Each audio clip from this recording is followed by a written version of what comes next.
You're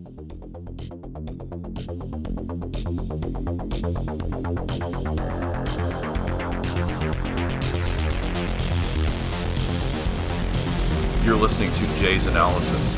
This is the introduction to the Jay's Analysis podcast. The only authoritative source for Jay's Analysis is Jay's Analysis.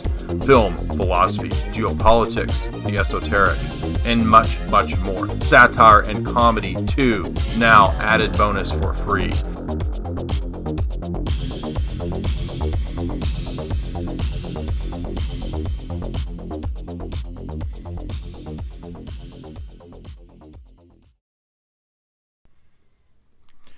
You know, it never fails that when I mention I'm going to discuss Carroll Quigley, I get some of the weirdest reactions. I mentioned this online, and so that tonight we would deal with the other book, The Anglo-American Establishment, and I got some pretty funny reactions. One guy kind of lost it and went off on me because he thought somehow this had something to do with Lyndon LaRouche. That's beyond me. I have absolutely nothing to do with Lyndon LaRouche. I think maybe twice in 10 years I've cited an executive intelligence review article ever. So literally nothing to do with Lyndon LaRouche. But that guy admitted that he had not even read Quigley in either Tragedy and Hope or the Anglo-American Establishment. So again, you know, it's always a good idea to be aware of what you're talking about before you go off on people. And you know, I just really have no time, respect, or patience for people that go off and have no knowledge or haven't read the subject at hand. If you've read it, I will listen to you and be glad to hear your wisdom and your correction. If you haven't read something, you're going to come off talking crap. You're not going to have my attention. So, other people mistakenly think that this book, apparently because of the title, was some kind of anti-white treatise, that this was some kind of social justice warrior work. No, sorry, that's not what this is. Every time I talk about Carroll Quigley, I get people bitching, and I mean, why don't you just listen before you react? People are so trained to just react, and they don't know what the other person's views are, where they're coming from. They just make all these assumptions. You know, I have something to do with LaRouche. I've never had any kind of connection to any of those people, except one time I met, what's his name? What's his name? That I did an impersonation. One time I met Webster Tarpley. He gave a talk one time. It was a debate. I'm smoking my pipe, in case you're wondering. Not a crack pipe. So no, I don't have anything to do with any of those groups. And this book is not a social justice warrior attack on white people or the history of white people. This book is an apologist, writing from the Council on Foreign Relationship archives. Now, I would recommend any of you that haven't to go and listen to the 8 lectures on Tragedy and Hope for the full treatment. But there's a lot of interesting aspects to this book that are not mentioned in Tragedy and Hope. So we get some new details, some deeper insights. And we talked about the secret society. It's mentioned, I think, in one part where he Quigley calls it a secret society in Tragedy and Hope. And essentially this book is a 300-page expansion on that topic. Who is this secret society that is made up of the Cliveden set, the Milner group, the Rhodes Round Table, the Milner Kindergarten, right? That's who we're concerned with. So at the turn of the century, in the late 1800s, he points out that this society has been called various names. It is the secret society of Cecil Rhodes. It is the dream of Cecil Rhodes. It is also known as Milner's Kindergarten, and is also known as the Round Table Group. It has been called the Chatham House crowd, the Rhodes crowd, and the Cliveden set.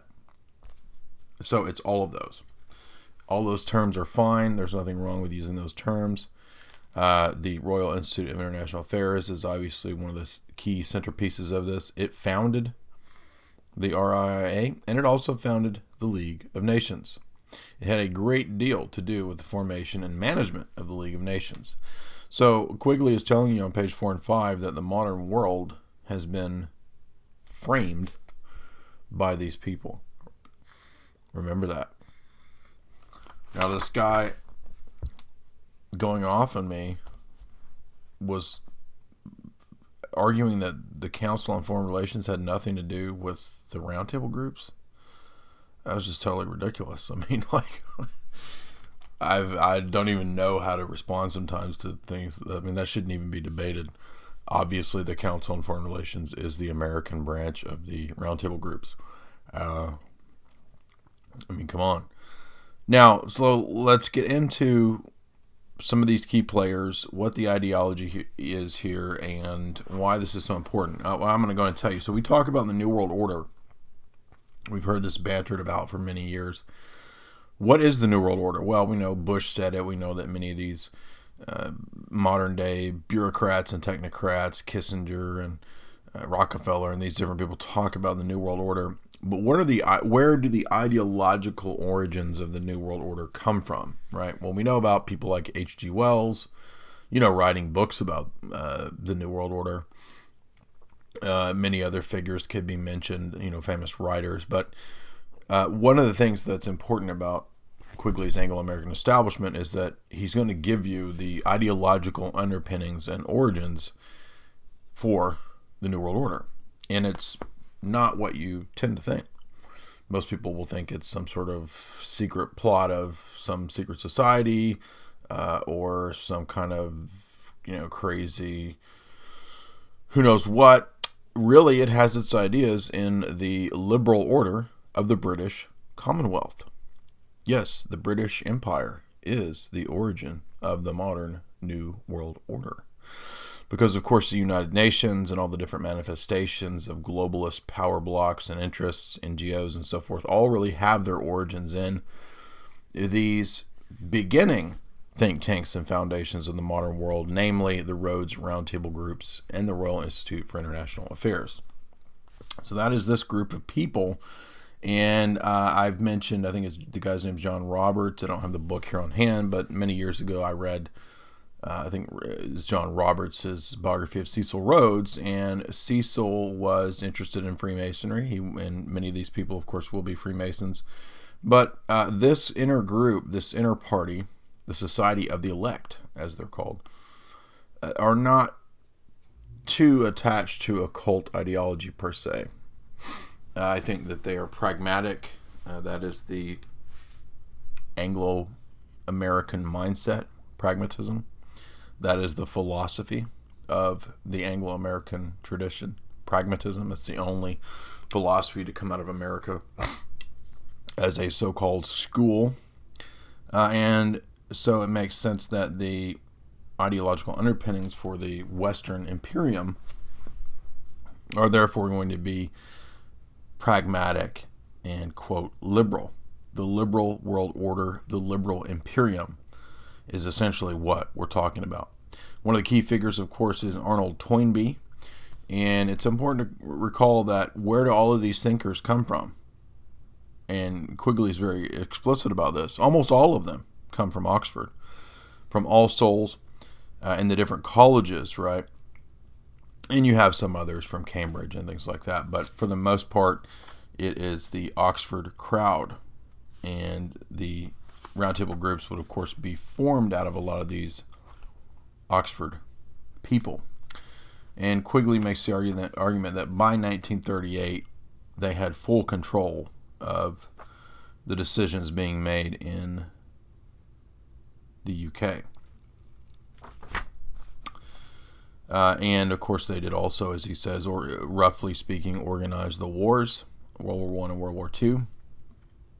But it's important that it wasn't just what was happening in Britain that had, that was behind the formation of the Liberal Imperium. It was also things that they experimented with in the colonies. Things that were experimented with in Canada, New Zealand, Australia, and it was in some of the dominions that the first roundtable groups were set up. And so you had this older model of the Imperial Federation. And this Imperial Federation and the Imperial Federation League, it worked for a while, but eventually this dissolved by the 1890s. And keep in mind that this Cecil Rhodes group, originally Milner will take it over from Rhodes when Rhodes passes away, and it will be Milner, Lord Rothschild, Lord Cecil, Lord Curzon, and a few others that will kind of be the inner circle, the inner party. Now, what is the philosophy of Toynbee? Well, when we get to page 10, it's a kind of socialism that is a liberal world order. It is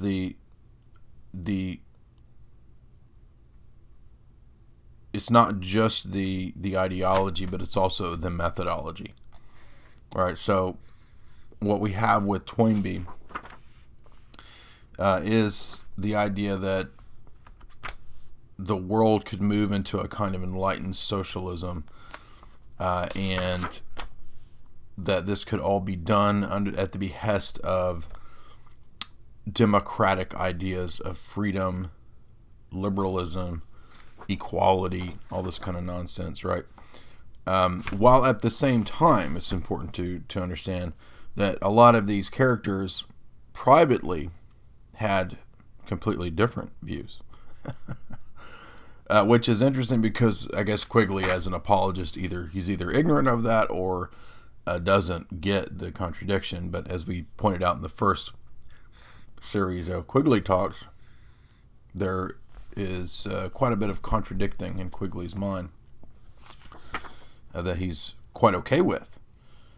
Now, when we get to chapter 2, this is interesting because these are, again, basically big important families.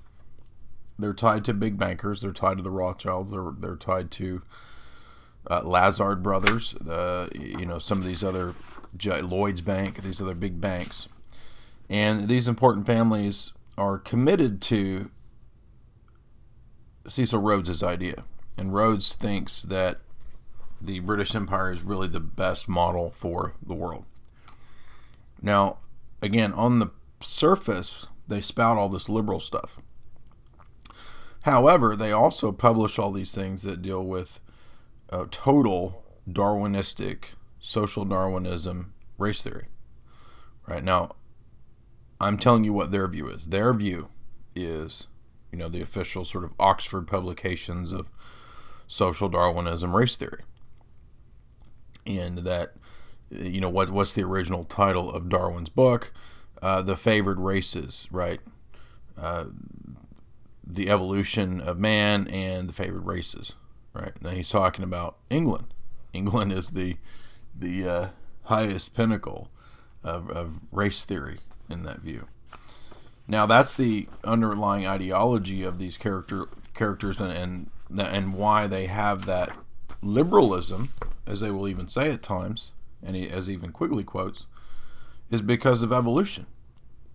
Evolution demands progress as opposed to fixity and stasis. We can't have abiding eternal laws and rules because there's evolution. And nations evolve. Some nations are more and or less evolved, they say.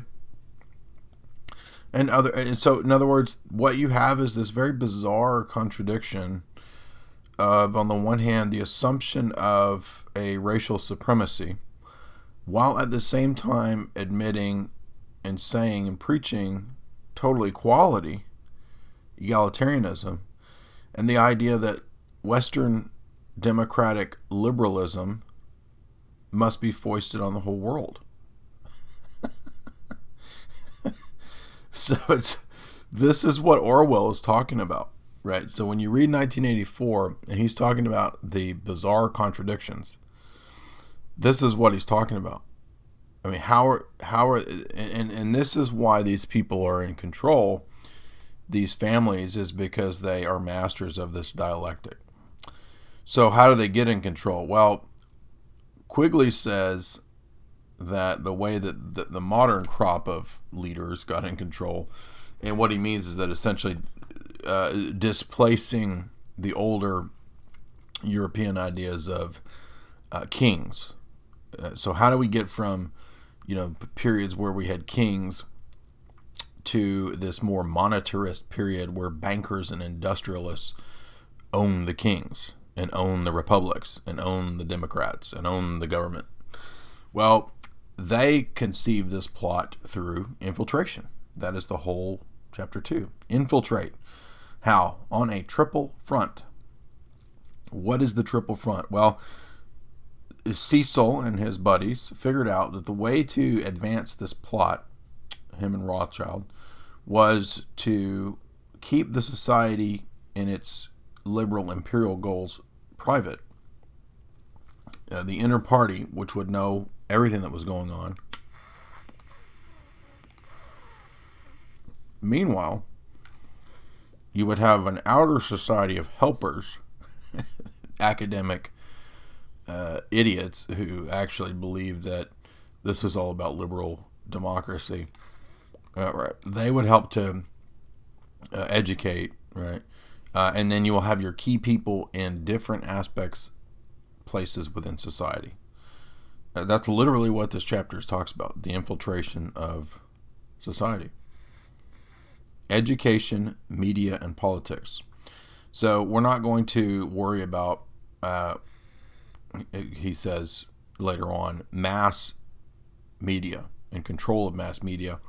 Rather, what they focused on was key positions. So, for example, at Oxford, there were a couple key professorships that the Milner group needed to control and did control.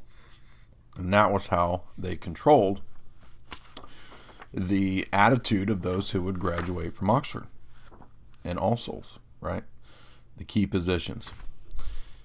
Similarly, in media, it would require the control of certain papers, editorships, and starting certain papers, right? So the Round Table is a publication.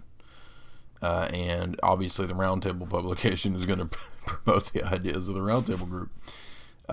And Quigley, interestingly, admits that the idea that this was a intellectually free area where you could voice your different opinions and debate, he says that is not true. The ideology was 100% committed to, right, the extension of the Liberal Empire, the British Commonwealth idea for the whole world. Likewise, you would have other key characters who would help to set up other organizations, such as Lord Cecil and Lord Salisbury, right, and people who would be involved in the creation of the League of Nations. And now so how do you prop some of these people up? One thing you might do is give them a Nobel Prize. So one of the early, let's see, who is it? Chancellor Lord Cecil was an MP. He was involved in foreign affairs. Lord Cecil was a member of one of the original drafters of the Covenant for the League of Nations, and is the English architect most closely associated with the League of Nations. And for this work, he received the Nobel Prize in 1937. So, the people who, of course, decide who gets the Nobel Prize are the people who are determining whether or not world government is a worthy endeavor to get you a Nobel Prize, right?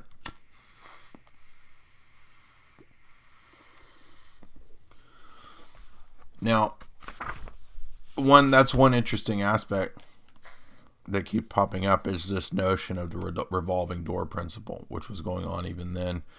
And so you would have somebody go from being an MP to being involved in setting up the League of Nations, to be involved in some private directorship of some corporate board, to banking, right? So they just go through all these different positions, and that's how you ensure that the society, the Milner Rhodes Society, gets its philosophy put into place.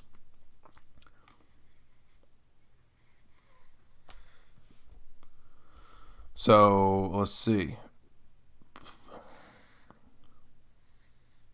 Let's not forget women. The women's branch of the Ministry of Agriculture, delegate to the League of Nations, right? So the wives of a lot of these guys are going to play an important role too. So that's where you get into the notion of the intermarriage, which Quigley mentions on page 19. And most of these people are going to be drawn from the Fellows of All Souls.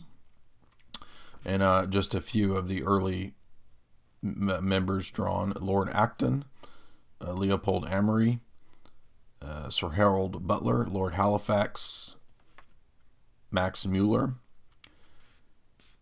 T.E. Lawrence, we've all heard of him, Lord Curzon, Lord Salisbury. All right, these are some of the All Souls elect, right? Now, what's interesting is that this is illustrated on page 22 explicitly, as I've been saying, that College of All Souls is largely influenced not by the illustrious names, but by a secret inner group of fellows, a shadowy group, right? And they are the Milner Group. Surprise, surprise. Now, it's also important to mention that all of these government and social areas that we mentioned, that's not it. That's not all they controlled. Well, they also controlled the Church of England. Yes, many of these Anglican ministers, right? They're also directly involved in this. And he goes through a long list of different Anglican so-called divines and theologians. Now, let's cut off the Anglican Church really quick and point out that ever since its inception, the Anglican Church has had as its head the king. And once Henry VIII was gone, Elizabeth, and then even now to this day, the Queen of England is the head of the church. Well, I'm sorry, but there's no woman that's the head of the church. So that should tell you right away that the Church of England is not a real church. And what do we get from Quigley? Well, it's just a tool of the British Empire. Absolutely.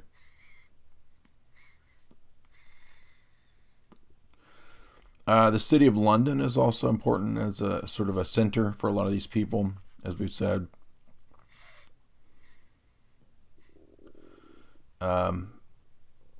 The ideology, again, is mentioned, is the liberal order.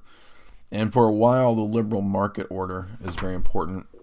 Many of the earliest members of the Milner Group, the Cecil, in the Cecil Rhodes period, they were the held to the ideas of gold standard and all that kind of stuff, the sort of the Ron Paul type ideology. Interestingly, the Ron Paul ideology is the ideology of the controlling Cecil crowd. Somebody needs to ask Ron Paul or any of the Austrians, how come the most powerful group here that sort of formed the modern world all held to the the Austrian school. Now, somebody on my Facebook today was trying to argue with me about this and say that, no, you see, they all adopted Keynesianism. That's not exactly true. There was a period where there was this older gold standard ideology. And then when Lord Milner took over, Milner and others, I think John Ruskin was a socialist. So some of these people were socialists. H.G. Wells is part of this crew. Yeah, many of them have kind of socialistic leanings, and then some of the old guard kind of had that gold standard Ron Paul kind of view. So they weren't always completely united on their theory, but it doesn't matter because they weren't a group based on theory.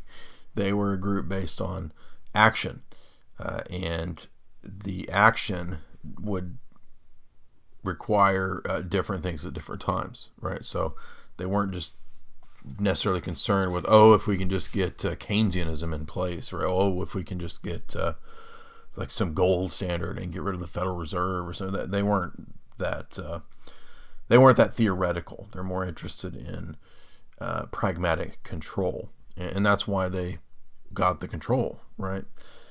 Which is a lesson. And again, why do I say all this? Well, look, every time I talk about this, I never get anybody. One time I had one of these Austrian school people try to make a comeback when I pointed out that von Hayek at the end of his book, Road to Serfdom, has a whole chapter on global government.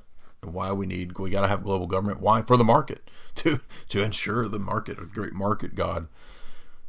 And the person, I don't remember who it was, you see, that proves that von Hayek is not a real Austrian. Well, sorry, but I mean, David Rockefeller and all these different characters are Austrians.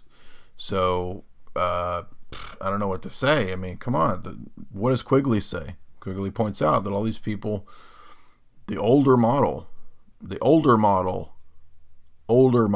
the Ron Paul gold standard type view. They don't really care about that anymore. They moved on, and it doesn't really, that you want to enact, the older banker model beta, really doesn't matter. So you're just talking nonsense, right?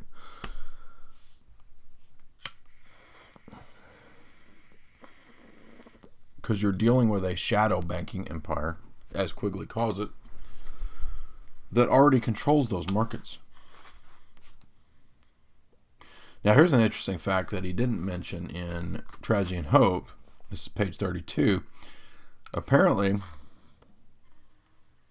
now it is mentioned in John Roberts' biography of Cecil Rhodes. He was a weirdo.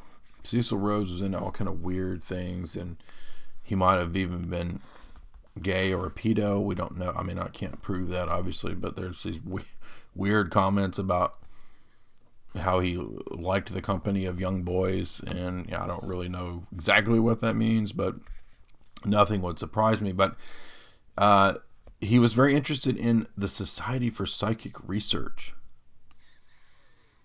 Interesting. I'm not sure what to make of that. Could have been just the popular fad of the time, mesmerism and psychicism or psychicalism, and these mind powers and this different stuff that was popular in the late 1800s. But apparently Lord Balfour and Professor Sedgwick and Rhodes were all into, and many of the people at the Royal Institute for International Affairs were interested in the Society for Psychical Research. Now, you've been listening to the first free half of my talk on Carroll Quigley's Anglo-American Establishment. If you want to hear the full talk, you can go to jaysanalysis.com and subscribe for $4.95 a month or for $60 a year, where you get access to all my talks, lectures, podcasts, and interviews. You can also sign up for my show with Jay Widener, Hollywood Decoded, which is available at Gaia, or you can purchase my best-selling book, Esoteric Hollywood, Sex, Cults, and Symbols in Film, from my website, where I send out signed copies with over 100 5-star reviews now within 8 months. Thank you for listening.